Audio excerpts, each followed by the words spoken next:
प्रजायते पुरुषस्य वदन्ति च प्रजां शरणमतिर्वरा सर्वकार्येषु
దీన్ని నిర్వహించుకోవడం జరుగుతుంది కనుక మన మీద బాధ్యత ఎక్కువ ఉంటుంది అధికారులుగా.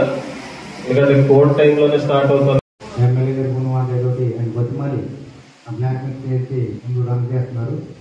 ఇబ్బంది లేకుండా ఇక్కడ జరుగుతుంది. కనుక ఇది కూడా బస్సులు రావడానికంటే ఇప్పుడు వరకు కిరణాలు జరిగి జనాగరం ఇంకా బస్సులు రావడం ఎప్పుడు జరగలేదు. ఇక్కడ బస్సుల గురించి అంత ఇంపార్టెంట్ కాదు. కానీ మీరు సీసీ కెమెరా ఉన్నారు కదండి, ఎలాగా మీరు మనం చూసారు వద్దు ఇక్కడ అవతల బండ్స్ ఏర్పాటు చేయమని. అది మన 4 లక్షలు ఈ గ్రామం మీద తీసుకుని పూర్తిగా ఆచరించి గ్రామాలు దింపి వెడప్ చేసాము. అక్కడ సీసీ కెమెరా ఇంపార్టెంట్. అక్కడ ఒక సెట్ సీసీ కెమెరా స్టాండర్డ్ గా ఉంది. వ్యవసాయంలో వేరే అవుతుందంట.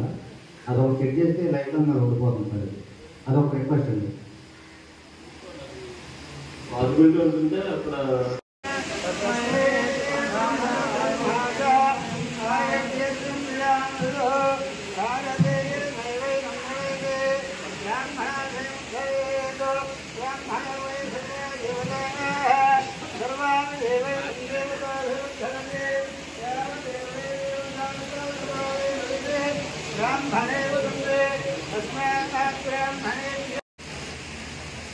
ओम ध्रुवंते राजावरणं देवास्पतिः ध्रुवं देवस्याग्निस्वरास्नं भावेदां ध्रुवम्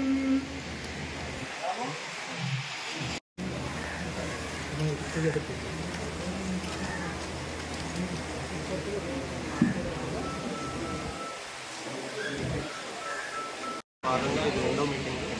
దీంట్లో మనం అధికారులకు సంబంధించిన అధికారులందరికీ కూడా సూచనలు, అలాగే మనకి ఎటువంటి పని చేయాలో వాటిని పర్యవేక్షణ, ఈ రెండింటికి సంబంధించి మనం వాళ్ళ మీటింగ్ జరుపుతున్నాం. వీటిలో కొన్ని సూచనలు అలాగే ప్రజల నుంచి సలహాలు కూడా స్వీకరించడం జరిగింది. వీటిని మనం చర్చించి ఆచరణలో పెడతామని మా ప్రయత్నం ప్రభుత్వ అధికారులు ప్రజలు సహకరించాలి.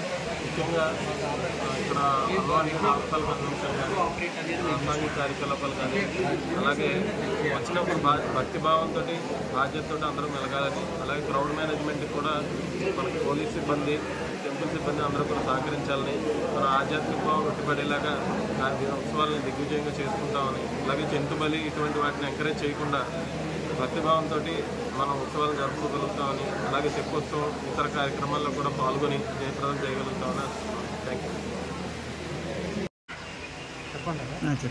ఏలూరు జిల్లా కైకలూరు మండలం కొల్లేటికోట గ్రామంలో వేంచేసి ఉన్న శ్రీ పెద్దింటి అమ్మవారి దేవస్థానం జాతర మహోత్సవాలు మార్చి 1వ తారీఖు నుంచి మార్చి 11వ తారీఖు వరకు అంగరంగ వైభవంగా జరుగుతాయి. దానిలో భాగంగా ఇప్పటికీ ఆర్టీఓ గారు ఉత్సవ కమిటీ చైర్మన్ గారైన 2 కమిటీ మీటింగ్లు ఏర్పాటు చేస్తున్నారు. ఈరోజు 2వ కమిటీ కోఆర్డినేషన్ మీటింగ్ ఈరోజు 2వది జరిగింది. దీనికి అన్ని డిపార్ట్మెంట్లు అనగా పోలీసు, రెవెన్యూ, ఫైరు, ఎక్సైజు, వివిధ శాఖల అధికారులు అందరూ కూడా హాజరయ్యారు. వారి యొక్క డిపార్ట్మెంట్ తరఫు నుంచి కూడా వారి యొక్క ఈ అమ్మవారి జాతరోత్సవాలకి వారి డిపార్ట్మెంట్ నుంచి ఏ విధంగా చేయాలనే దానికి కూడా డిస్కస్ చేశారు. వారు కూడా తమ వంతు ఆ డిపార్ట్మెంట్ వంతు సహకారం అందిస్తూ ఉన్నారు. అలాగే దేవస్థానం వారు కూడా భక్తులకి అన్ని రకాల వసతులు ఏర్పాటు చేయడం కూడా తగు ఏర్పాటు చేస్తున్నారు. అలాగే చదువు పందులు కానీ, లైటింగ్ కానీ, మిగతా సాంస్కృతిక కార్యక్రమాలు కానీ, పూజా కార్యక్రమాలు కానీ అన్ని విధంగా ఏర్పాటు చేస్తున్నాము. కావున ఈ అమ్మవారి జాతర మహోత్సవాలందరూ భక్తులు 50 మంది ఈ కార్యక్రమంలో పాల్గొని అమ్మవారి తీర్థ ప్రసాదాలు అమ్మవారి ఆశీస్సులు పొందవలసిందిగా కోరుతున్నాం.